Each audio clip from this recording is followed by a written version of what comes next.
Salam alaikum Azoul, bonsoir. Tous les Algérois vous le diront. Alger a été cadenassé aujourd'hui. Les principales artères bouclées, des heures durant. Des dizaines de milliers de gens n'ont pas pu se rendre à leur travail. Des dizaines de milliers d'autres n'ont pas pu vaquer à leurs affaires courantes. Pourquoi? Eh bien parce que le président Bouteflika se déplace, nous dit-on, pour aller inaugurer le nouveau siège d'une zaouïa et aller inspecter le chantier de la grande mosquée d'Alger. J'ai failli dire de la grande mosquée Bouteflika. Ce projet mégalomaniaque, la pyramide du pharaon. Écoutez ce monsieur sur la chaîne An-Nahar qui encense le mirifique, le phénoménal, le désormais historique grand projet du siècle. Projet du siècle. Ça ne vous dit pas quelque chose? Mais écoutez. يعني الخطوات العمليه احنا رانا قايمين بها. تدشين زاويه كما هذه خطوه عمليه. تدشين المسجد الاعظم هذا الصرح كما قلت اللي نروح ونولي ليه اللي راح يشع بنور الاسلام الوسطي ماشي غير على الجزائر، على شمال افريقيا وعلى البحر الابيض المتوسط كله. ما يظنش الانسان بانه الجزائري اليوم احنا لما نتكلموا على الجزائر الاعظم يقول احنا عندنا 20,000 مسجد. القضيه في المسجد الاعظم ماهيش قضيه غير مكان تاع صلاه. طبعا هو مكان تاع صلاه بالدرجه الاولى، ولكنه يعني صرح حضاري. صرح حضاري اللي يعني الجزائر تفتخر به والاجيال القادمه راح تفتخر. الهويه الثقافيه والاسلاميه للجزائر. ثالث اكبر صرح اسلامي. الجامع الاعظم هذا هو يعني اذا قدرنا نقول بانه يعني يلخص ويترجم الميراث الروحي عبر القرون هذه المتطاوله للشعب الجزائري. هذه القرون كلها المتطاوله اليوم الجامع هذا راح يكون يعني واجهه حضاريه، مناره تشع بها الجزائر كما كنا عبر التاريخ. تشع بها الجزائر على هذا الربوع وعلى إفريقيا وعلى حوض البحر الأبيض المتوسط. Et regardons M. Bouteflika inspecter le projet du siècle.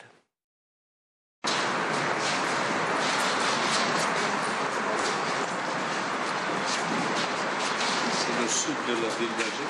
Vous pouvez voir là-bas au fond le stade de Tel Aviv.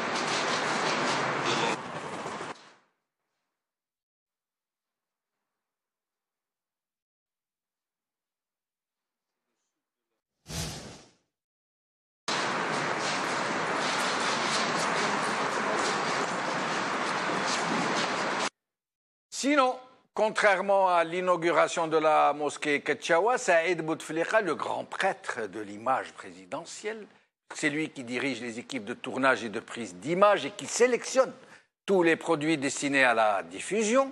Le grand prêtre, donc, a décidé de ne pas refaire la même erreur et de ne pas montrer son grand frère sous son véritable jour. Ainsi, nous n'avons vu du déplacement que des voitures, puis quelques images triées sur le volet et qui restent, malgré leur tamisage, très parlantes sur le véritable état de santé du président. Avant de montrer comment ça s'est un peu passé, je tiens à vous signaler qu'aucune photo d'amateur n'a pu être prise.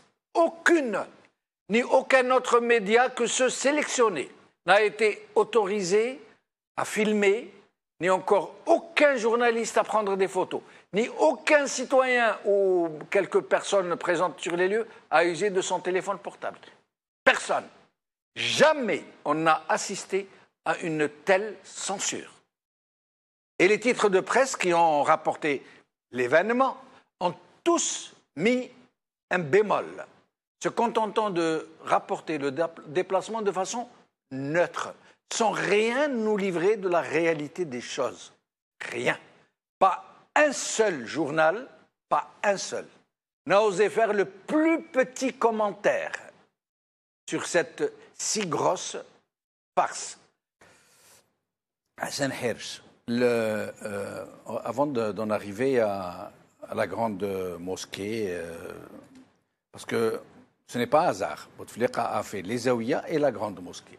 Ça veut dire il veut mettre il veut ceux qui sont derrière lui, qui l'utilisent comme façade, veulent utiliser les deux, j'allais dire, les deux... L'islam populaire et l'islam officiel. Voilà. Avant d'en arriver là, je veux vous montrer une image de Bouteflika pendant cette sortie. Vous allez nous dire, et j'espère que Zoubida Assoul aussi est devant son téléviseur, vous allez nous dire si l'image est parlante, si on a besoin de médecins, ou alors si cette image ne nécessite pas, enfin, que ce fameux Conseil constitutionnel les regarde un peu et se dise tous les Algériens sont en train de regarder ces images, nous ne pouvons plus faire semblant, nous ne pouvons plus appeler le monsieur, là, comment il s'appelle, Ould Abbas, venir nous raconter des salades. Regardez seulement ces images, mais je vous demande de bien les regarder. C'est tout.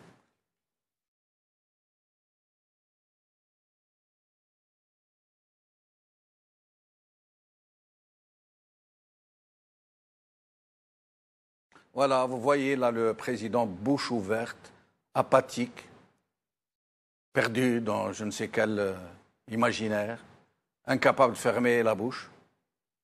Et voilà, fatigué.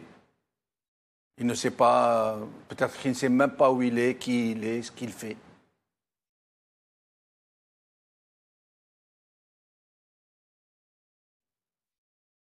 Regardez. Regardez. C'est à faire pleurer. Hein. Cet homme fait pitié. Cet homme fait pitié. C'est un otage. Il est en train de faire la prière, là. Ou d'invoquer le Seigneur. Regardez. Regardez.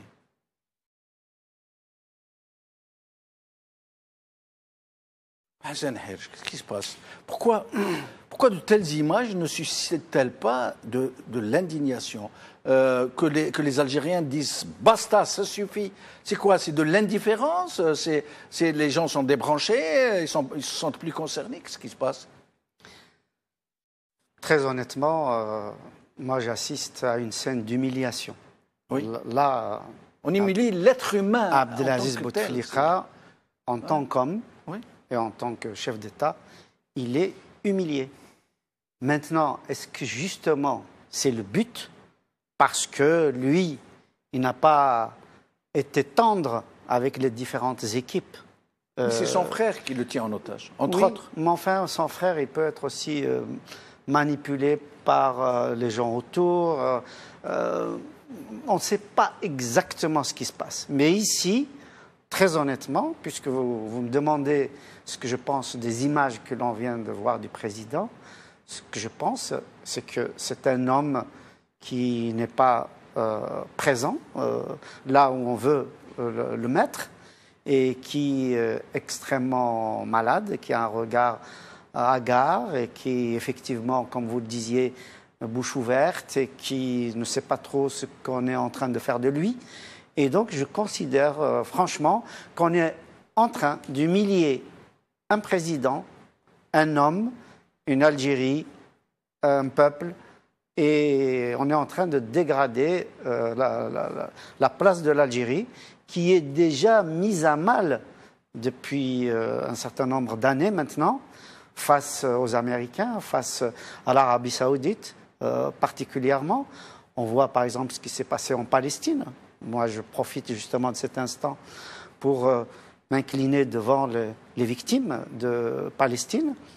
On voit aussi le traitement qui est fait à un homme comme Abdenour Ali Yahya, qui devrait normalement avoir le prix Nobel de la paix et qui lui aussi est maltraité.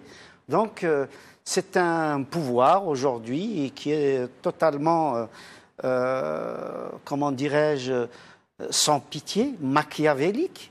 Et on dirait même suicidaire à la limite. Parce que ça ne peut pas marcher. Je ne dirais pas suicidaire parce que derrière, ça va finir par se retourner contre lui. Ils ont de l'argent, ils ont la police. Ils n'ont plus l'argent et l'armée et la police, ça s'entretient. Sinon, ça risque de vous bouffer. Voilà, donc malgré tous les échecs dont a parlé Zoubida Assoul il y a un instant et dont elle parle très souvent, et à raison évidemment, malgré les échecs en matière d'agriculture, en matière d'industrie, en matière d'éducation, en matière d'enseignement supérieur, en matière de relations internationales, etc. C'est un échec global. Un naufrage, quasiment. Un naufrage, absolument, c'est le mot. Et on assiste à un président, on fait la publicité à Mercedes. Donc on voit la grosse bagnole allemande. Là, bon, on voit bien qu'on n'utilise pas la symbole fabriqué en Algérie, malgré le symbole, c'est pour le petit peuple. Voilà, donc, mais tout ça a un sens, évidemment. Hein. Je veux dire que il y a une Algérie avec un premier collège. On voit l'aéropage autour de ce président. On voit comment la capitale a été bloquée pour une simple sortie. Hein. Dans une simple zaouïa. Imaginons dans une capitale occidentale, à Paris, à Londres. Bloquée pour aller inaugurer une paroisse ou une abbaye. C'est impossible. Le lendemain, tout le gouvernement s'écroulerait. Et donc aujourd'hui, on est dans une mise en scène. En fait, la politique algérienne est devenue une espèce de chorégraphie.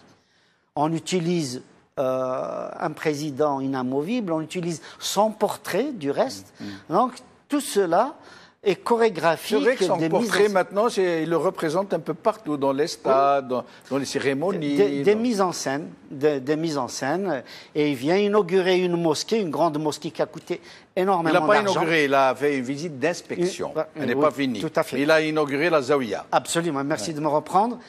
Une grande mosquée, donc un lieu supposé être une maison de Dieu, mais qui a été fabriqué par des non-croyants.